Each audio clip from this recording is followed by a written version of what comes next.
हाँ यूट्यूब खोल दो।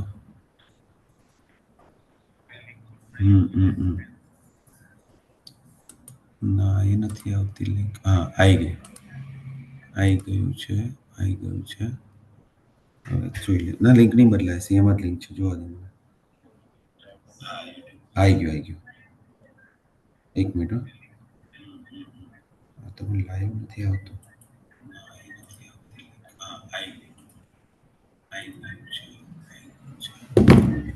દેખાડો ખાલી મારું મોઢું દેખાય ના તો.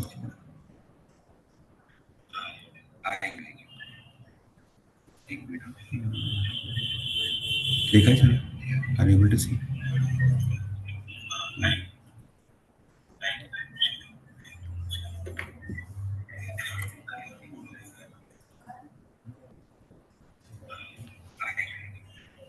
હા okay, I am seen with the same link.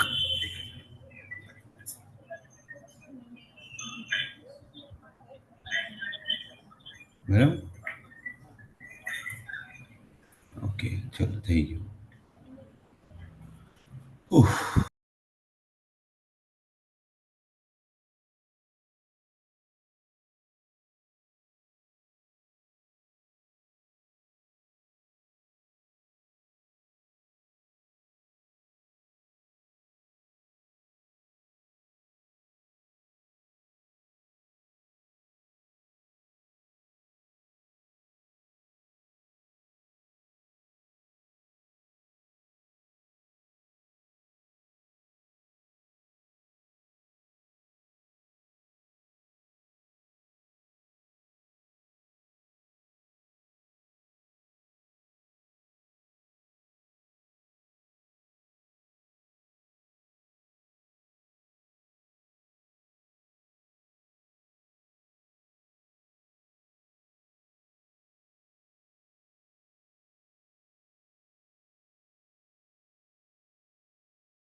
Vijay sir.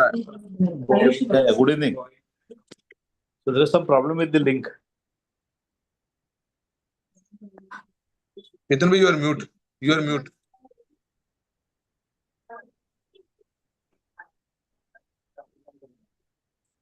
Good evening. Okay fine. ना ना, ये जूम लिंक चेंज हो गया था थोड़ा। Hi, Chetan. Hi, hello sir. Good evening, Hi, sir. Manish. Hi, Am Manish. I audible? Good evening. Manish, Huh? I am audible? Yes, yes, completely. Okay. Yeah. Hello sir. Hi. Yeah, actually, in the Zoom, it's mentioned team. The meeting was scheduled yesterday. That's what I got it. I don't know. Now I was able to join. Tanu has also sent the same message.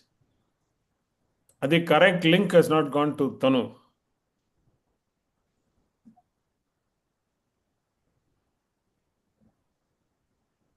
Yeah, correct. The Zoom says the meeting was scheduled yesterday. No, I have shared it in the group. I am just doing I it. don't know. I think I don't know. You send on one to her I have personally. shared this link with Tanu. I have sent it to Yeah, Tanu. yeah. There it is. Fine. There it is. Hi, Vijay. Hi, hi. Hello, how are you? Fine, fine, fine. Yeah, hello. Yeah, I joined Yeah. through the link. So, Yeah. sorry, madam. It was some confusion Yes, because yes. initially the Yeah. date confusion 11th July and 10th July. So that Oh was God. the. Okay, Oh okay. God. Oh Now God. I think we are live on YouTube also, and we are here on this thing. Okay, okay, sure. Okay, I can see you there also, and I can see on Zoom also. So at least I've shared again in the group.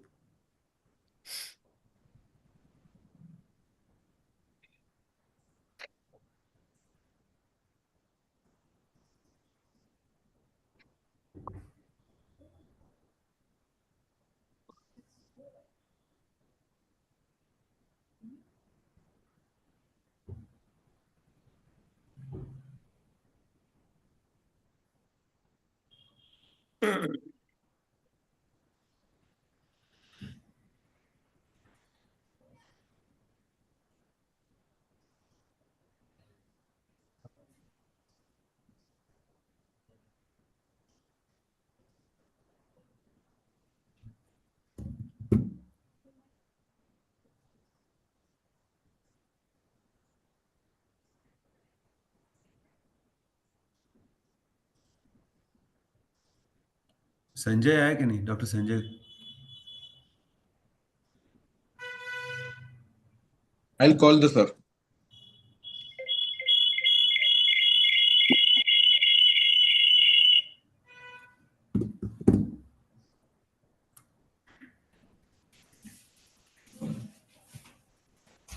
Yes, चेतन जी अब भी join हो गया because it was yeah. Hello.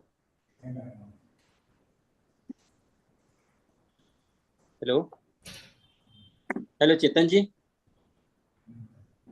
Hi, Sanjay. Hi. Yeah. Yes, चेतन जी अब भी join हो गया because it was yeah. Hello. Okay, good. Dr. Bhaskar has joined. Okay, yeah, he's there. Hi, Sanjay. Hi. Yeah. Yes, चेतन जी अब भी join Good evening, Chetan ji. Good evening, good evening. Good evening, everyone. I am Ranganath. My name is Ranganath. Am I visible? Yes, sir, Nobody yes, knows sir. you. Nobody knows you. How can anybody know you? Yeah, so nobody for the last so much time I am waiting. No, none of them are saying anything about that. Nobody knows Darur. Yeah.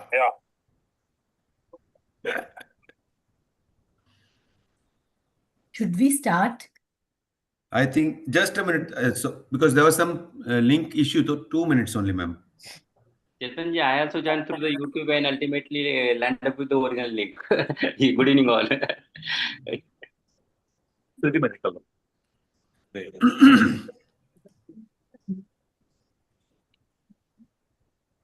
Yashank.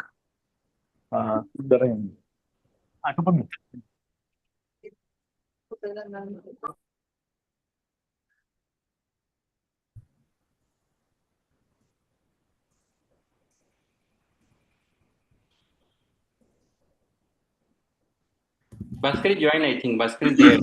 Dr. Bhaskar is there? Yeah, Yeah, Bhaskar he's is there. Bhaskar, just unmute yourself, Bhaskar ji. Yeah. Dr. Bhaskar? Yes, unmute yourself. Hi. Yeah, Hi, okay. good evening, Good evening, everyone. Good evening. Yes, yes. Good evening, sir. Bala, sir. Good evening, How are Bhaskar. you? Dr. Tanu. Vijay, sir. Hi, Bhaskar. How are you? Sanjay, how? I Yeah. am fine. Daroro, sir. Yes, how are you, man? How are you? Now I am fine. you are looking now more fresh. Good. This is 10th comment today. It's morning, since morning.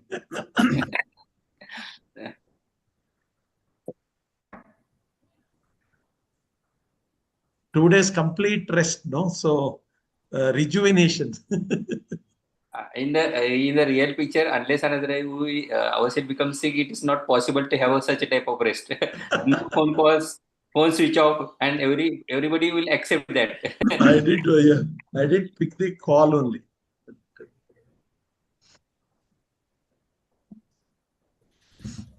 Baldev sir, Baldev sir has joined? No.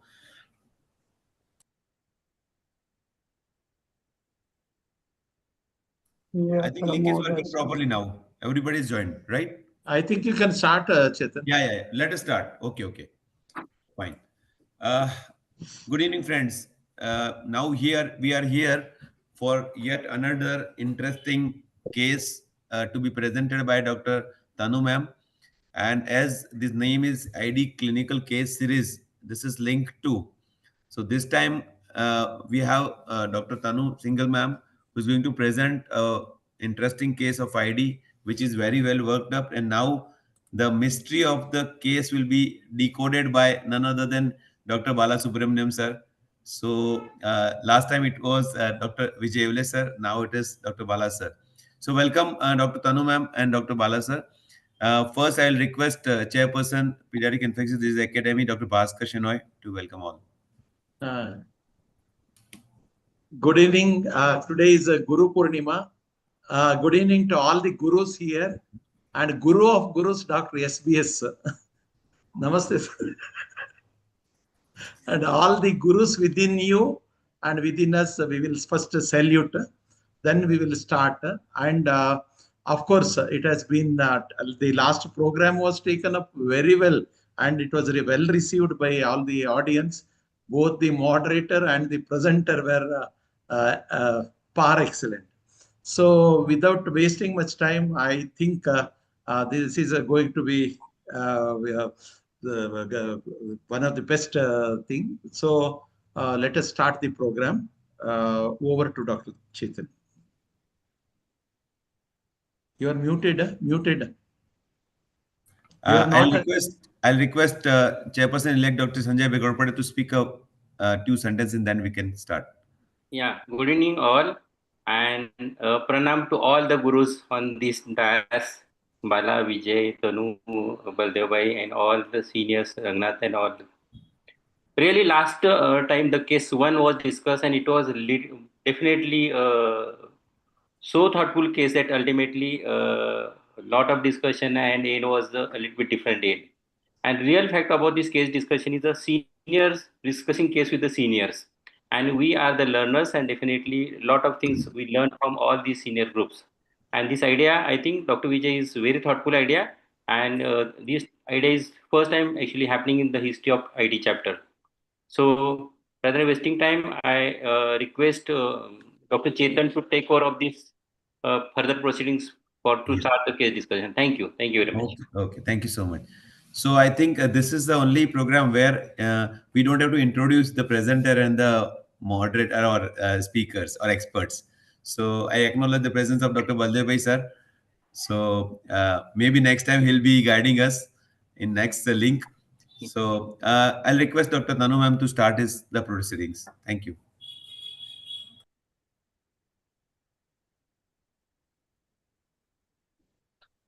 Okay, so can you see my slides? Yes, madam.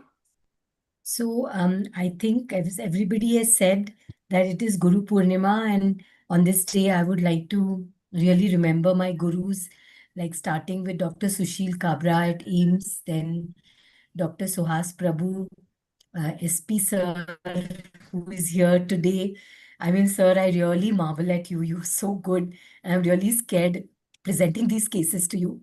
And of course, Dr. Rajiv Soman and Dr. Camilla Rodrigues, Dr. Ajita Mehta. So, I mean, I'm remembering all these people today because they have made me what I am today. And I mean, really saluting all these people. So, with this, I'm going to begin. And these are cases of the month because today, actually, there are two cases because I don't think, the cases are not very long like last time. So, if one case takes up all the time, I won't go into the second case. So, the two cases actually have a common theme, which will unfold as the cases go along. And I request the audience also to think of the differentials as the cases proceed. So, this case one is of a 8-year-old girl who presented in February 2020. And if you remember, March 2020, the COVID pandemic hit us. And why it is important to know that this was around the COVID pandemic time is because doing investigations, invasive tests, etc., was difficult at that time because, everybody was worried. This was the time when most everybody was preoccupied by COVID. So maybe that is why there may have been some shortcuts with the investigations, etc. Now, this child had come with fever for 2 weeks with no focus. And the fever was about 100, 101 every day. It started low grade, then it became high grade. And before she presented to us at Kokilaben Hospital, a CBC CRP was done, which was normal. And she was treated as a case of typhoid fever with antibiotics. I think she got cefixime, etc. But there was no response. And I still remember I saw this patient in the casualty of Kokilaben Hospital. And we said that, of course, most of the tests have been done. She had a chest X-ray, which was normal. I've not put all those reports here. But straight away, like in most patients where we have these cases, we went ahead and we did a contrast CT scan of the chest. And when we did a CT, we found that she had these subpleural GGOs. Maybe she had some COVID. We don't know about that. But also importantly, she had these necrotic nodes in the mediastinum. Now, when we talked to our interventional radiologist, they said that these nodes are very close to the vessels and it's not possible to do a CT guided biopsy. We did a gastric lavage and sent it for TB culture and gene expert. The gene expert came back negative. The TB culture, they said, will take some time. So at this point, I would like to pause and now talk to, tell Dr. Bala, ask him that what would he do at this point in time with this girl having 2 weeks of fever and a CT showing some necrotic mediastinal nodes and a negative expert on the gastric lavage. Thank you, Tanu. It looks very puzzling. First of all, I want some more data from clinical data on this child. I'm sure you would have examined her thoroughly. What is her blood pressure, number one? Any fever like this, 2 weeks, definitely I will check. In fact, not blood pressure, not only in one limb, all the 4 limbs. That to a girl child, 8-year-old. Second, urinalysis, whether there are any deposits, albuminuria. And of course, clinical examination, of course, I'm sure you must have looked for it. Another finding you have not mentioned. And also anybody with a fever like this for 2 weeks, I'm sure most centers, in addition to CRP, they would also do a ESR. If they had done it, I would like to know the ESR. I'll tell you why I want the ESR specifically in this girl. And then, of course, detailed history regarding contact with tuberculosis because there is some necrotic node, etc. Her nutritional status, and maybe at this point of time, even a cardiovascular findings. If there are any murmurs, any asymmetry. I will check this girl's pulses everywhere, check 4-limb BP, and immediately call for an ophthalmologic examination because I'm to look for any uveitis or because I don't expect Milli remodeling and evidence of tuberculosis in the fundus. So these are things I would do. And the other thing is, I wouldn't be in a hurry to start any antibiotic for this child at this point of time. So these are the tests I would do. Then that's how I would proceed. I want more information regarding urinalysis, ESR, eye findings, forelimb BP, etc. before I comment on further proceedings. Yeah, so I mean, this was around 5 years ago, so I don't remember many things, but I know she had come to us with a urine routine report, which was normal, and her blood pressure was normal, though we didn't check it in all the 4 limbs. Her nutritional status was good. She was not underweight at all. I don't remember her exact weight now at this point in time. We didn't check her pulses in all the 4 limbs, and we did not do an ophthalmic evaluation No at lymph all nodes, in no this lymph nodes patient. anywhere, no lymph nodes anywhere. Yeah, so we did check her. We did check her neck, and there were no palpable lymph nodes, because we do that in all the patients who come to us with this kind of mediastinal nodes, because many times we actually find supraclavicular nodes, and they are actually easier to biopsy. So definitely she didn't have any supraclavicular lymph nodes. So no, ESR was done later, I think, and I will probably mention that later. But in the beginning, we didn't have that in this, but her urine routine was normal. And yes, so, and there was no contact with TB in the family. She belonged to a very good socioeconomic status, and we did take a history of TB contact in the family, and there was nothing. And she had no nodes, and she had no other abnormal findings anywhere. No, the reason why I wanted ESR was that, for any 8-year-old with fever for 2 weeks, CRP being completely normal is extremely unusual. And if the ESR in this child had been very high, this discordance would definitely take me towards a non-infective inflammation. Of course, you are saying the CT showed, necrotic nodes, which is not in favor of a non-infective inflammation. Points more towards an infection. But however, if in an adolescent girl, if I find CRP negative, ESR 100,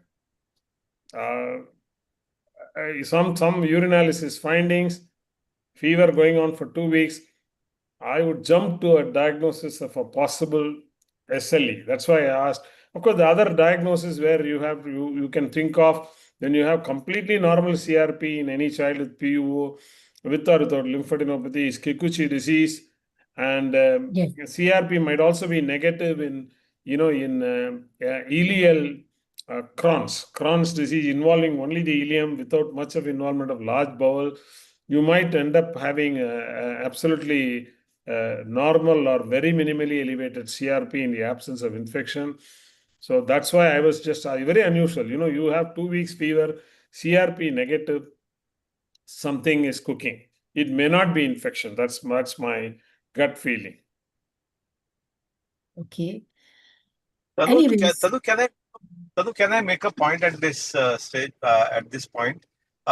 See, you spoke about cervical lymphadenopathy. I think we must stress on this message. Very often we do get children who have mediastinal lymph nodes which are not easy to biopsy. And clinically, the neck may not show palpable node, but if you do a sonography or look at the mediastinal or the neck a region of CT, sometimes you find a lymph node which can be biopsied. So this point has to be put across Yes. to all the So members. that is why when we do CTs, we always include the lower neck, and that will come up later. And if you find cervical nodes, we actually go ahead and do an ultrasound guided biopsy. I thought we must stress on this point. Yes, Yeah. yes. So I think Dr. Balasubramaniam is gravitating towards a non-infectious cause of the fever, and we actually thought otherwise, because as an ID specialist, I absolutely jump towards the diagnosis of TB when I think of necrotic nodes. So we actually started TB treatment for the patient. But even after 3 weeks of TB treatment, there was persistent fever, and fever continued for 2 to 3 days with non-specific, and the patient developed some non-specific rash. And as you rightly mentioned, Dr. Yevle, after we did a CT again, and it showed that there was a new left-sided supraclavicular node which had emerged. You can see that node here. And that gave us an opportunity to biopsy that, but our radiologist said that it's not possible to do a core biopsy. So we did an FNAC, but I think going back in hindsight, we should have done an excision biopsy of that node, because an FNAC may not yield anything. And this FNAC actually showed a reactive aspirate. And now we have the ESR and all here. The CBC was normal, CRP was 40 now. It was slightly elevated. ESR was 52.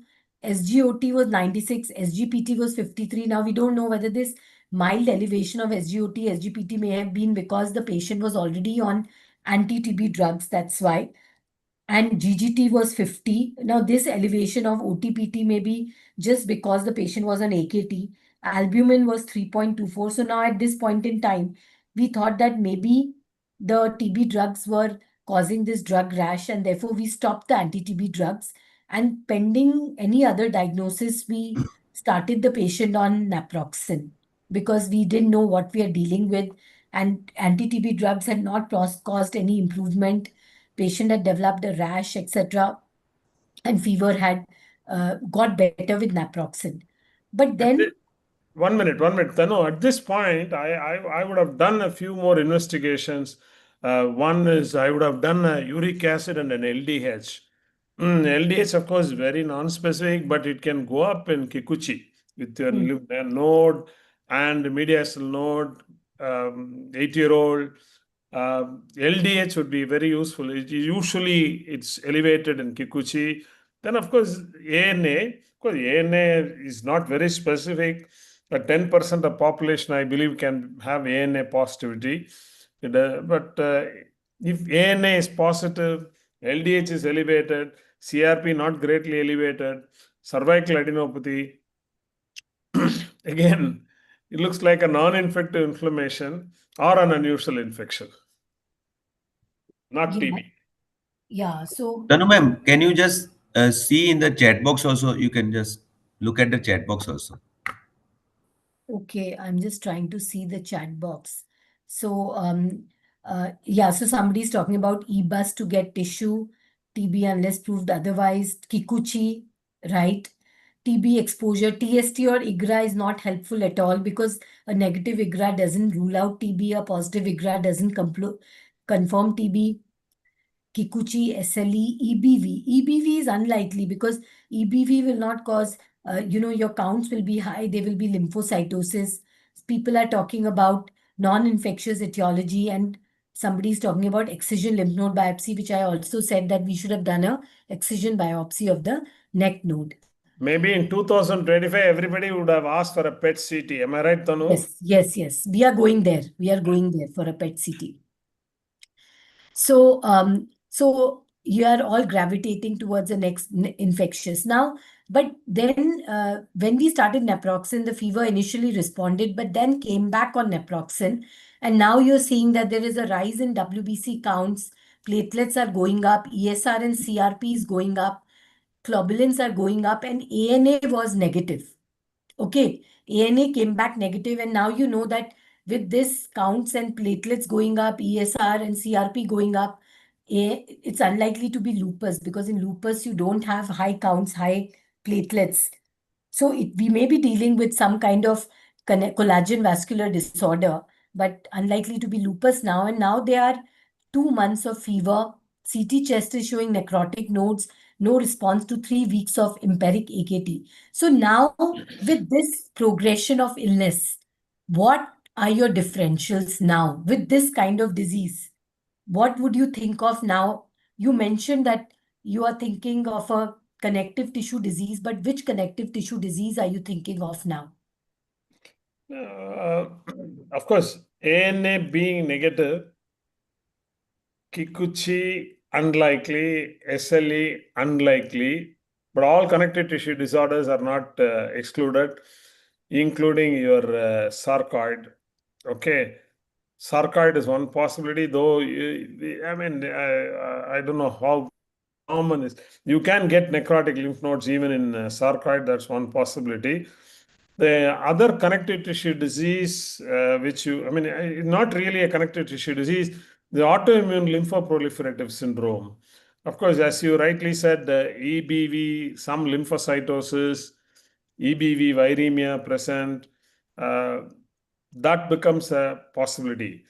The third is, again, this can still be an infection with an immunodeficiency. Older child with chronic granulomatous disease, with an unusual presentation, with an infection, is not completely ruled out.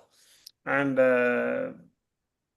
I can't think beyond this. All I can think of is that still it could Can be this a be non-infective inflammation. It could be a non-infective inflammation, or it could be a non-infective inflammation sitting on a minor immunodeficiency, or it is an infection with immunodeficiency, or an unusual infection. Nothing is definite at this point of time to me.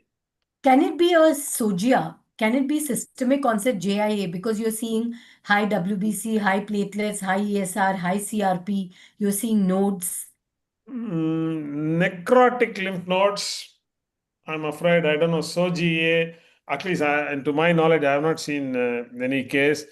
SOGA, and I don't know. I really don't know. Of course, in this case, in the days of COVID, definitely one would have definitely done ferritin also. I would be very much worried about the ferritin level. If the ferritin comes as very high, without other changes suggestive of hemophagocytosis, yes, that also is a possibility. I don't know. Tanu. Okay, so somebody has mentioned Kikuchi, but Kikuchi may you get neutropenia, you get leukopenia and thrombocytopenia. So Kikuchi is less likely. People have mentioned Wegener's. So Wegener's is definitely possible because you can get lymphadenopathy, which can appear necrotic, and you can get it can appear like a vasculitis. Now somebody has put up the differential of brucellosis also here. Yes, that is possible. Agreed. Like you mentioned, it can be an unusual infection. So brucellosis is possible. There is somebody who's mentioned the possibility of drug-resistant TB. So that is also possible, isn't it? You can have DRTB as well. Yeah. You can see TB is not ruled out even at this point of time. I don't think it is ruled out because you have not got the bug so far. And as I said earlier, I'm repeating it. One, this looks like a non-infective inflammation. One, two, a combination of immunodeficiency with an infection or an unusual infection. These are the three possibilities again. It doesn't look like a drug-induced illness because the child, had responded to naproxen and the fever went off and it has come back. And this fever had started even before some drug had been started. There had been no eosinophilia. I don't think I'm going to think of a drug-induced fever also. You can't have, even if it is ATT causing fever, you can't go on like this for weeks after stopping the drug. Good. Okay, so that's right. So basically, I think we are thinking of, to just summarize, we are thinking either of a connective tissue disease. Tanu, what about HIV? Yeah, so HIV, I think HIV was done. It will be done now, I guess, but it was negative because the patient underwent an invasive procedure. So it was done later and it was negative. But yes, you're very correct. You must rule out HIV as a part of any PO investigation. So, what will you do now? So after doing all this, there is something you will have to do. So I guess, what are you going to do in investigation of this patient? What tests will you order now in this patient? I'll tell you. One, I'll ask an ophthalmologist to look at the eyes. Number one. Second, I'll get an echo done. Third, of course, I would do a PET CT for this child. So I will find out where from I can get the tissue for a pathological diagnosis. And I will do a bone marrow aspiration, provided the anesthetist agrees that there is no contraindication. Bone marrow aspiration, bone marrow biopsy and culture. And I would definitely send the basic workup for immunodeficiency, immunoglobulins, flow cytometry, and of course, including HIV. This is what is the basic minimum I would do at this point of time before thinking of any empirical treatment plan. I wouldn't do Brucella antibodies. Nowadays, we don't do Brucella antibodies. We do only cultures, bone marrow cultures to get Brucella. These are the thoughts at this point of time. So, at that time, we thought of drug-resistant TB. We still thought of lymphoma. I think you have to think of lymphoma because it can present with necrotic mediastinal nodes. It can go on. We've had patients who presented with fever and mediastinal adenopathy turned out to be Hodgkin's. So I think that still has to be considered. And Kikuchi, of course, the blood did not look like Kikuchi, systemic onset JIA, sarcoid, and we asked for a PET scan. Now, this is the PET scan report, and you can see that there is like a very large necrotic mass in the mediastinum. So it's significantly large node, which has a huge uptake. You can see on the PET scan. There's another axial image which shows again necrotic. So you clearly have significant, adenopathy. But apart from finding nodes in the mediastinum, there is nothing else anywhere. All the other areas are completely normal. And we looked at the CTs also, everything else. The abdomen is normal. There are no granulomas in the liver and spleen, which you would get in a patient with brucellosis. So apart from necrotic, you can clearly see that these nodes are necrotic. You can see these necrotic areas on the lymph nodes. And actually, you can see that this was the image in 2020 February, and now in May, in 3 months, these nodes have become clearly necrotic. So at this point in time, as you very rightly said, apart from doing all the other ancillary investigations, you have to go ahead and get the tissue biopsy because we were really worried about a lymphoma at this point in time, apart from also other things, and we didn't have a single tissue diagnosis. So we went ahead and actually did a mediastinoscopy. I mean, you can do an EBUS also, but our experience with EBUS has not been very great. So we went ahead and did a excision biopsy of the node by mediastinoscopy, and it showed just thymic lymphoid tissue. Expert was negative. And we did an external review of the block, fortunately, and that we sent to Dr. Borges in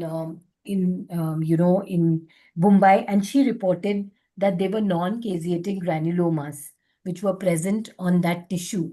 So fortunately, we got good amount of tissue which were reported as non-caseating granulomas. And by now, the patient had developed a rash on her body. I'm sorry, I don't have pictures, but it was just a mild rash and had also started developing some joint pains. So now we know. Tanu, 1 minute, 1 minute. Did you do ferritin? Did you do ACE levels? Was calcium normal at any time? Yeah, so we did that. We did ACE levels, which came back normal. We did calcium, that's coming on the next slide. Because when you came with these mediastinal nodes and you had a non-caseating granuloma, you now know you're not dealing with tuberculosis because even the expert on that biopsy came back negative. And you don't have necrotizing granulomas, though the nodes look necrotic. The granulomas were non-necrotic. The patient had failed empirical AKT. So we now know that probably we are not dealing with TB. We thought of sarcoid. So we did ACE, which was normal. We did calcium, which was normal. So ANA was negative. So yeah. So what is your assessment now? It looks like sarcoid. It looks like sarcoid to me. And that's what it looks like. And this child, that's one of the reasons probably this child responded very well to naproxen at some point of time. And of course, I would give steroids to this child for want of any other diagnosis. Okay. So you think that mediastinal lymphadenopathy and you would think, and of course, at this point in time, we did an eye evaluation also, and that was normal. So there were no changes of sarcoid in the eye. Okay, so you think it was sarcoid. So even our rheumatologist who saw the patient said that it is possible sarcoid, but I mean, I wouldn't be presenting this case if it was sarcoid. So that is what he said. And he said, we'll start this patient on steroids. And with the steroids, the patient got better so quickly.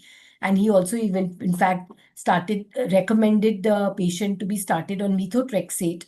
And Again, ANA was done, which was negative. He, of course, asked the patient to even do ANCA, PR3, MPO for, just to rule out, GPA, etc.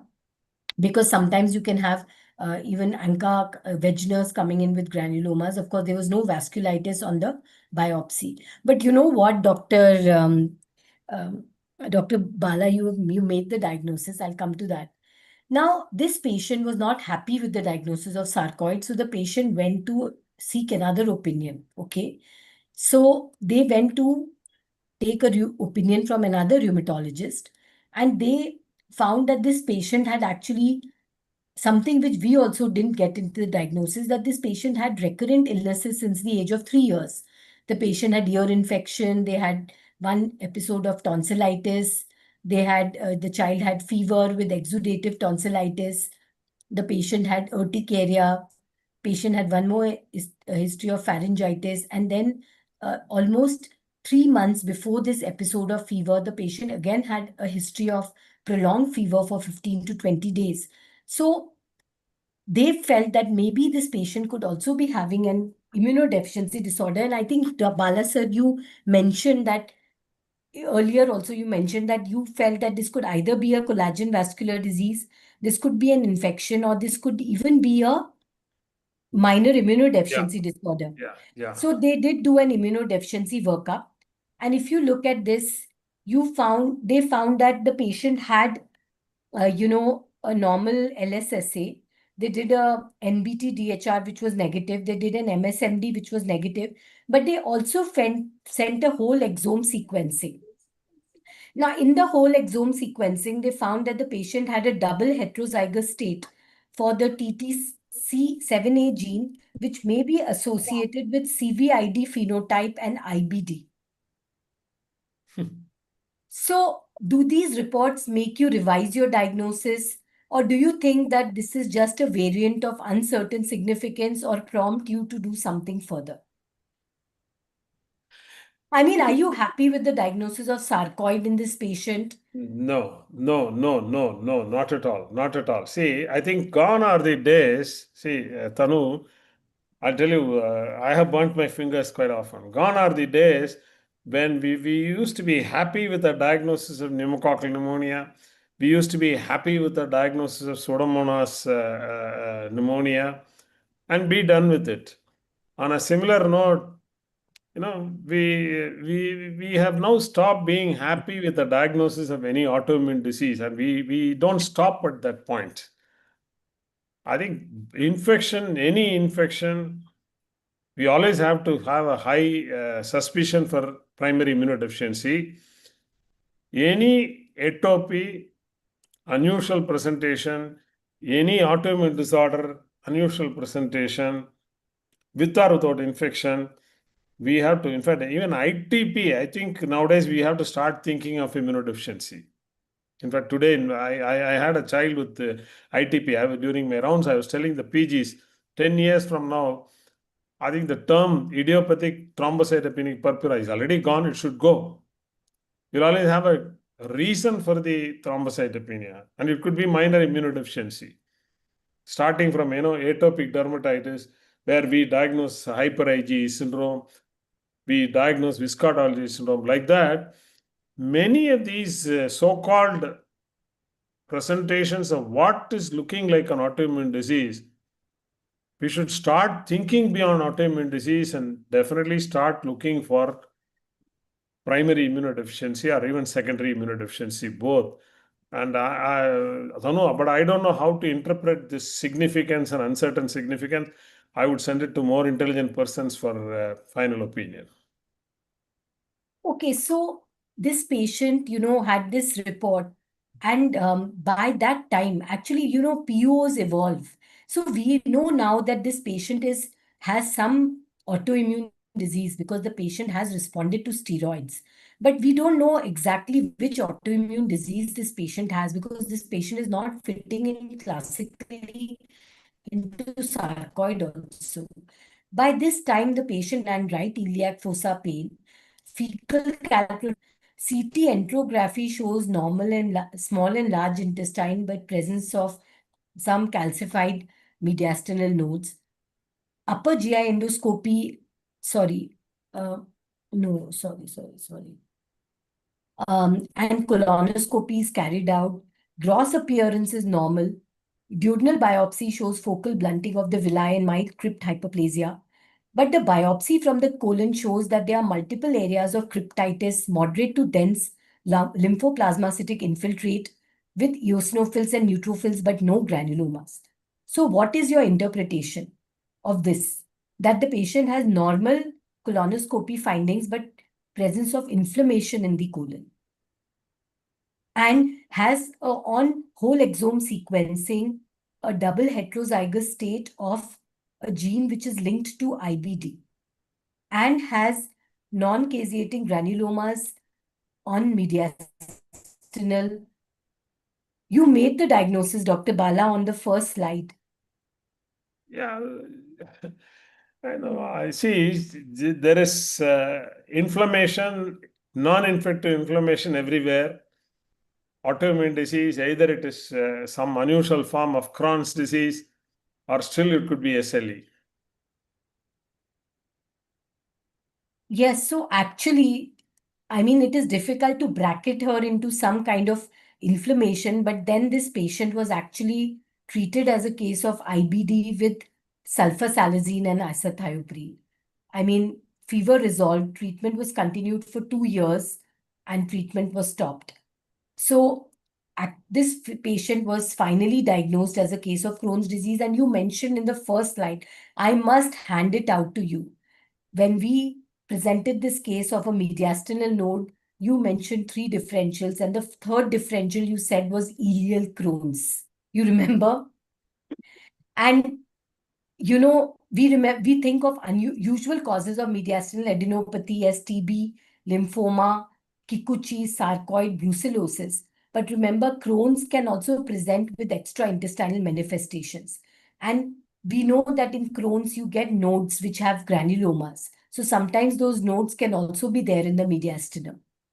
So later on, I think this patient started having abdominal pain, and that is when they actually thought that what we were dealing with is a patient who had Crohn's. And you actually sometimes have patients with Crohn's who present with just fever, and then later on they start having the abdominal manifestations. Yeah, we had one child, Tanu, who a very well-nourished boy, who presented with fever and abdominal pain, only fever and abdominal pain. 10 days. And of course, as usual, you know, we started on ceftriaxone, it didn't respond. We started on azithromycin, thinking it was some unusual infection or enteric. And 10th day of fever, he developed one aphthous ulcer. 14th day of fever, he developed erythema nodosum. Only on 20th day, he passed blood in the stool. That turned out to be Crohn's. So Crohn's is a diagnosis which is very difficult to make in the early stages. But I was surprised, Tanu, you had mentioned that in that slide, this calprotectin was 30. The cutoff for inflammation and IBD is 50. I was surprised it was very low. But calprotectin can be normal in Crohn's. It is high in ulcerative colitis. You can have Crohn's with a normal calprotectin. Yeah. In fact, that's very interesting. The absence of elevation of calprotectin in a child who looks like having Crohn's indicate that the lesions are limited to small bowel and probably not involving the colon. Like I said, CRP. There's one more clue. Usually, if it involves colon, calprotectin usually goes up. If it involves only the small bowel, calprotectin doesn't go up that much, if I remember correct. So, I mean, what I'm, so I think, so Dr. Pramod Kulkarni mentioned stool calprotectin, GI Scopy, CCT, IBD. Yes, IBD has non-necrotic granuloma. Yes, and somebody said that why PET-CT did not show any GI inflammation. So that's true, because here the inflammation was limited to the mucosa, and if it's mucosal involvement, you may not see anything on the radiology. So, I mean, I think this case was interesting because we moved on from the diagnosis of tuberculosis because of the necrotic node to some autoimmune disease, which we couldn't find which autoimmune disease it is. And then finally, we evolved to the diagnosis of Crohn's. And this progression or the diagnosis took about 6 months because the patient presented in February and finally it was only in, and I think the diagnosis was made by Dr. Raju Khubchandani. That was the second rheumatology opinion which we took. Not surprised. He's a genius. Yes. So, sir, do we have time to go to the next case or should we stop it here? Tanu, can I ask you a question? I mean, you Yes. put this child on ATT, but what made you stop the ATT? The necrotic Because the lymph node. patient had not got better with 3 weeks of No, treatment but and 3 then had weeks. developed. Would you? I mean, 3 weeks. Isn't it little early to stop ATT? Because Consider that it is a the patient had non-response. also developed a rash, and then it didn't look like a TB at all because he had started developing these joint pains. He had developed the rash, so then we had done a node, and so I think we decided to just stop the TB treatment Thanks. because it was not looking like TB then gradually. Oh, No, but 3 weeks is, yeah. Vijay, see, 2 weeks of ATT, fever not coming down, hepatitis occurring, and rash appearing. I don't think I will have the guts to continue ATT. I think, I mean, for want of anything else, I would stop. Only thing is, I would take a relook at the whole case and then restart at a later point. But I think stopping, I don't think there can be any second thoughts because, I mean, nobody would continue with the rash, fever, hepatitis, ATT. And And then, my what we would have had to do is that we would have to stop all the drugs and restart one drug at one time. So at that Yes, time, we decided that we should relook at the diagnosis. you do Because it rightly. first trial of empiric AKT is justified in this patient with necrotic nodes. But if the patient does not get better with 3 weeks of treatment, then it is better to go for establishing the diagnosis than just continuing the AKT. That is what the algorithms also say. my second question is, if you had not got the genomic report, the NGS report, would you still think of IBD and Because then I think the patient would have led us to the diagnosis because she had started developing abdominal pain. yeah? So that And came then, almost 6 yeah. months down this thing. But then I think the genomic diagnosis came in July, and then in August, she started developing the pain. So Okay. I think maybe it would have happened, it would have probably evolved. So I think many cases in autoimmune diseases, they evolve over time. And nobody would have probably, given us steroids or whatever methotrexate for sarcoid for a long time. They would have stopped at some point in time and the disease would have evolved. And then we would have made a diagnosis. Madam, can you stop sharing for a moment so that others can opine, discuss? So WGS and NGS, these are things which have been of great help in many such difficult cases. And genetic is here to stay. All of us need to get well versed with genetics and interpretation of results, and we must be asking it little more often than not, especially in such difficult cases. And also, I think the case illustrates a very important point that you need to take a detailed history, which was taken by the second opinion when they took a history and they found that this child is, falling sick. See, because I mean, at least that led them to do the whole exome, clinical exome, because although we were, steroids anybody can start, okay, so we can make a diagnosis that we are dealing with some autoimmune process, but to actually label what autoimmune process it is, because there's so many autoimmune diseases, and then to treat that autoimmune disease correctly, because otherwise you are giving steroids and methotrexate, and if it is IBD, then steroids and methotrexate is not appropriate treatment, isn't it? Because then if it is IBD, then your appropriate treatment is, sulfosalazine and azathioprine.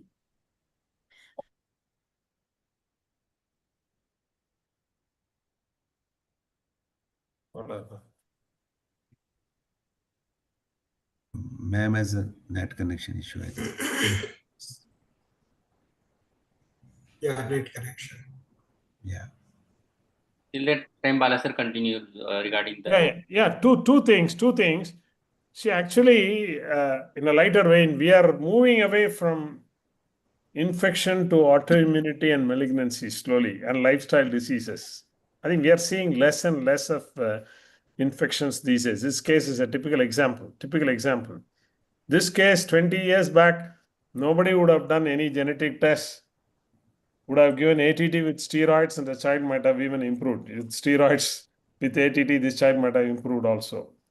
That's one. Second is this combination of autoimmunity with immunodeficiency is something which we are learning today. In such cases, I think exome sequencing has a big role. In fact, there was Sorry, a I time. got logged out. Yeah, I've Yeah. joined back. Yeah. Yeah. We used to do only immunoglobulin, only flow cytometry. Now we don't stop with that. The moment we have a difficult case like this, we do straight away all the workup for immunodeficiency and send one sample for exome sequencing, though it may take about 4 weeks for us to get the diagnosis. And many a time we are now surprised by the exotic diagnosis they are able to give, unusual immunodeficiencies. Is fascinating.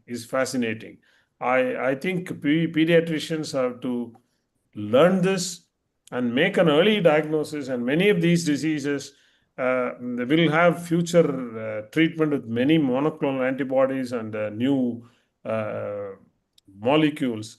We have to know more of immunology, more of genetics to understand. That's my comments. Yeah. Dr. Pramod Kulkarni, he has some questions and comments. Can you come up, Pramod sir? Dr. Pramod, unmute yourself first. Yes. Unmute yourself. Yeah. So basically, we have to have a confirmatory diagnosis, a tissue or imaging tissue diagnosis for any of these diseases. So was it really Crohn's? Because the earlier biopsy didn't, though it suggested some kind of enteritis or colitis, it didn't clinch the classic findings of Crohn's. So did we repeat all these investigations? Then about CVID, did we repeat the immunoglobulin profile and lymphocyte subset assay in the child? Because over 5 to 6 months of period, we need to repeat few of these investigations, which will show up the trends, which will suggest either of these diagnoses. Yeah, so this patient did undergo, I think, the immunoglobulins were all normal in this patient. So, though the whole exome sequencing had a gene associated with CVID, at least the immunoglobulin profile and LSSA did not suggest a CVID. So, that was out. CVID was not there. And so CVID was not a diagnosis in this patient. Because if you look at the immunoglobulin levels and everything, they were completely normal in this patient. No, but at some point of time, we must demonstrate a conclusive diagnosis of Crohn's here. It cannot be an empirical diagnosis. So, Was the biopsy repeated? So I think the patient had undergone a colonoscopy. See, if you see the patient, the colonoscopy visually was normal. There was nothing. Even on visual examination during the colonoscopy, there was no ulcer. There was nothing. It was only on histopathology they found some cryptitis. That was all. There are some scoring systems for diagnosis of Crohn's. I don't know. I'm not familiar. Gastroenterologist would know. Somebody else might know.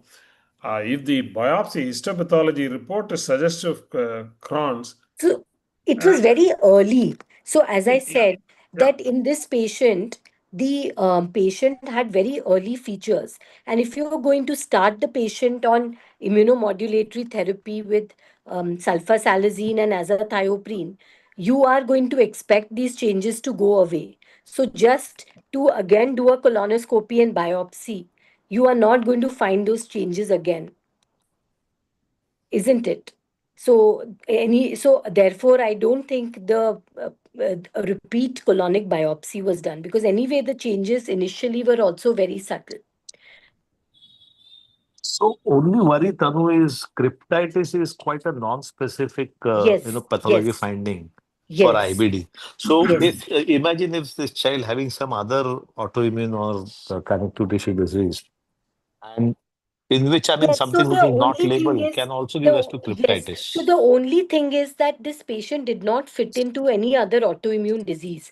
This was not lupus, this was not Wegener's, this was not Kikuchi, this was not sarcoid, this was not Sogia. So there was no other autoimmune disease which this child fitted in at all. So the only autoimmune disease which the patient fitted in was maybe Crohn's. Isn't it? Because do we have an alternative diagnosis for this patient? Autoimmune disease. Yes, sometimes you have patients who don't fit into any autoimmune disease. You have an autoimmune process and you don't have any, you can't place them into a particular bracket. You have those kind of patients also.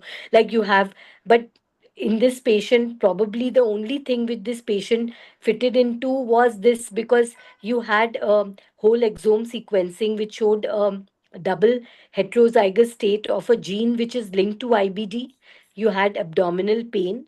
You had non-caseating granulomas on lymph nodes, and you had a colonic biopsy which showed cryptitis. Okay, so that was the only autoimmune disease with the patient fitted in, and the patient responded to um, you know, drugs which work for Crohn's but don't work for other autoimmune diseases. Like the patient, you didn't give steroids to this patient later on. The patient got sulfasalazine and azathioprine. So I don't think of any other autoimmune disease which would respond to this therapy. Even azathioprine can work, madam. Yeah. In any autoimmune disorder, Yeah, azathioprine is going such to a work. immunomodulator. But that I mean, will work does it well. On the fit into? contrary, it's better when these Yeah, other drugs are but not which working. other, but which other disease are we thinking of? It's I a mean, which different other story. autoimmune disease? It's a different story. But I have even the certain points to say that I think the message should not go that just from the necrotic nodes will start this anti-tumoral therapy. Apart from the whole discussion, because I think suppose even if it's tuberculosis, I'm not able to diagnose.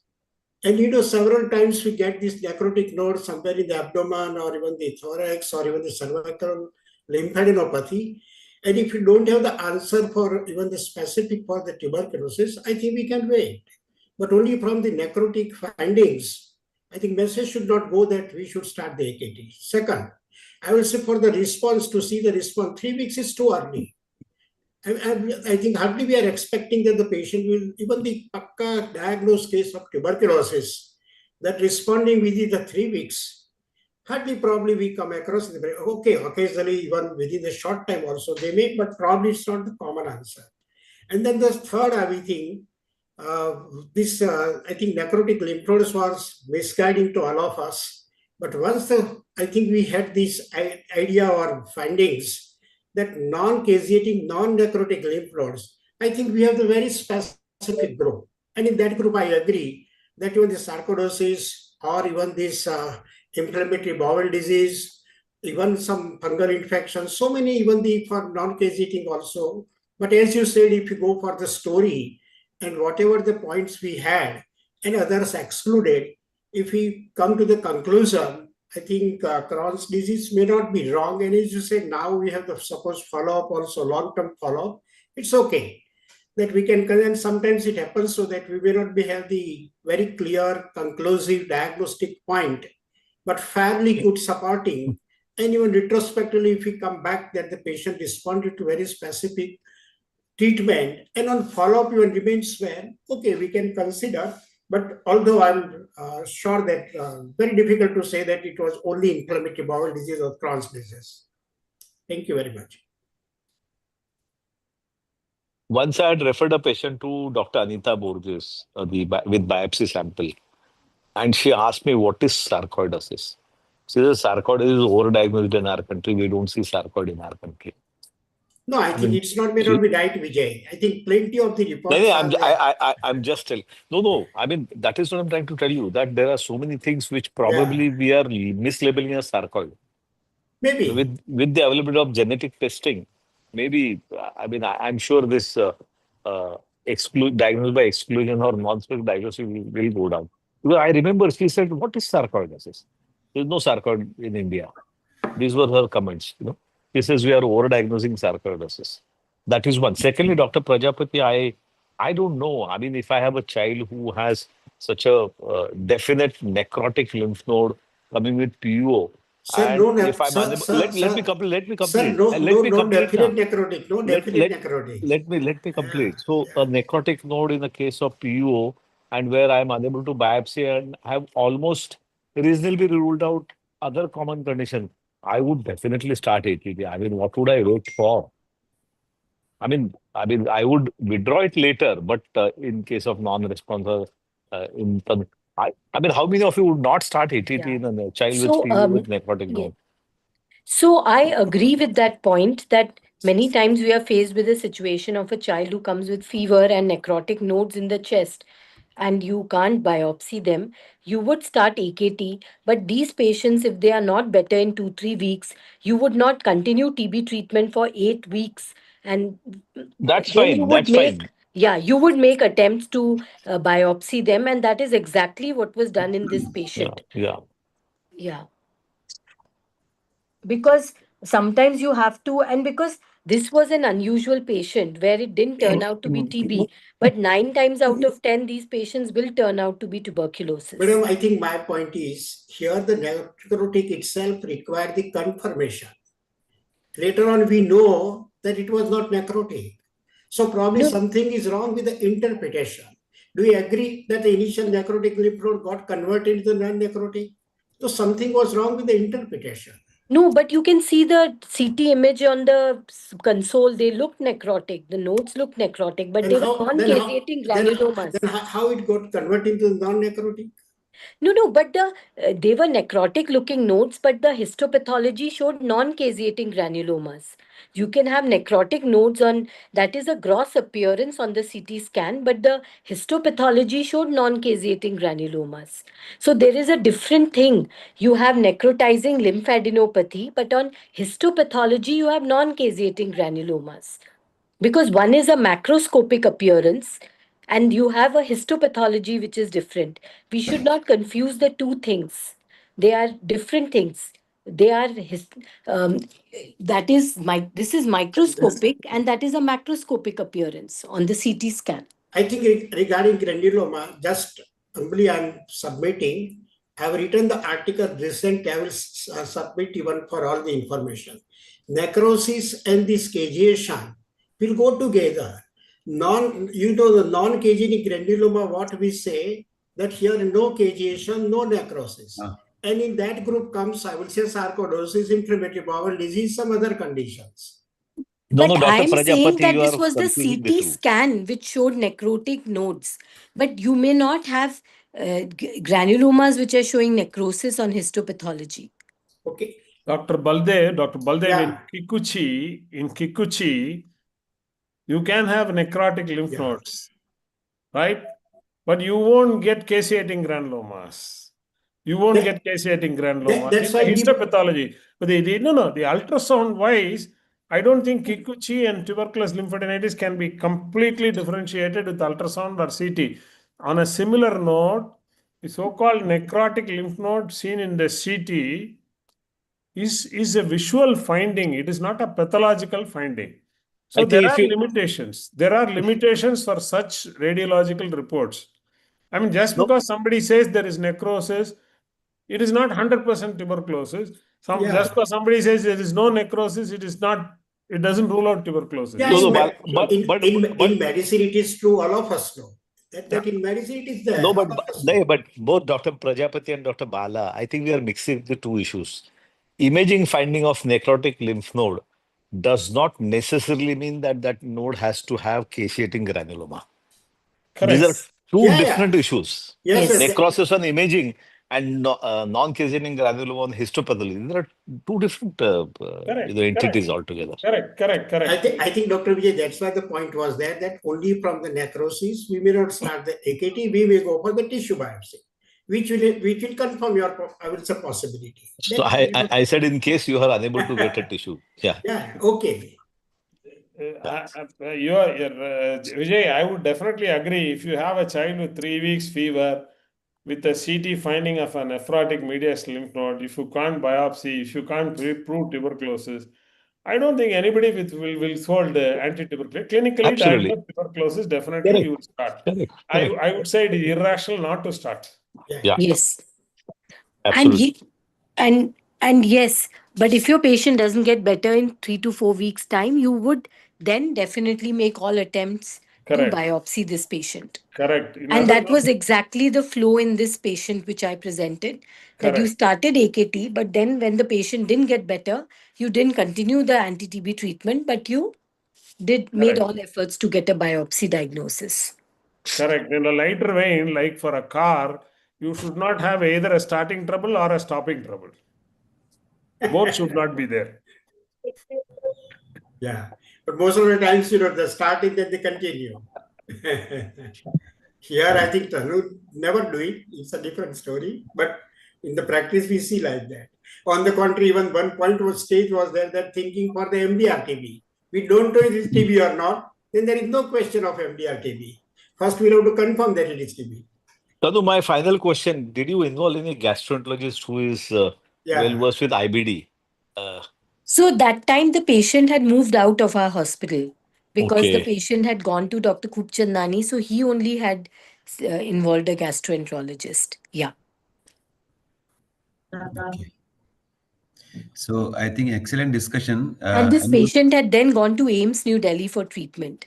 So the treatment of his IBD was at AIIMS New Delhi. Yeah. So anyone else want to make a comment? We are seeing, yes. Chet, only one comment. There cannot Yes. be a better platform of learning than this kind of Yes, discussion. certainly. So thanks to you, sir. Thanks to Tanu. And that too, anything with the case, and then nobody knows. Yes. That's really interesting, always interesting. I am seeing Dr. Pramod Jog after a long time. And Dr. Bala passed with distinction, flying colors. Yes. Oh my God. No. Yes. Dr. Bala, you were amazing. You were just amazing. From the first slide, you knew the diagnosis. You are giving grace marks. Yeah. No, I would give you 100 on 100. Yeah. Pramod sir, you want Dr. Jog sir? No, I enjoyed the entire session and I learned some important things today. One thing I learned is that tuberculosis and lymphoma, they still remain as the most common causes of mediastinal adenopathy. And of course, as Tanu said, others are like Kikuchi and sarcoid and brucella.